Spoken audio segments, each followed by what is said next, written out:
ng mga kapatid mo, kala ko ba nangangalakal lang yung ama mo? Nakikikain po sa kapitbahay, nakikinood na rin po sila. Gagang puga. Nakakahiya, baliw.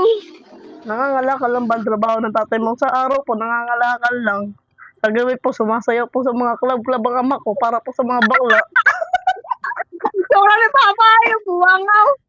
Kaso po, hindi po talaga mabenta.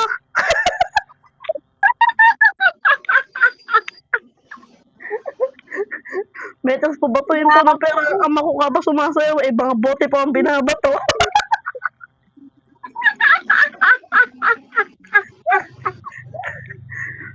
Masyado po kasing pogi ang papa ko, kaya walang napatol.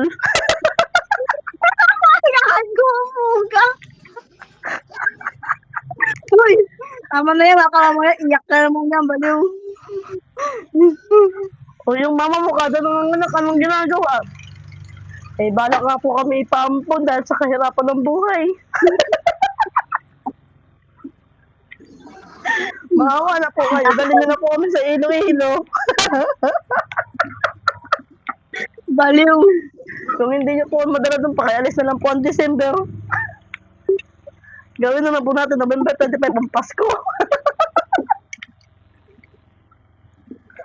Araw ng patay, October na lang.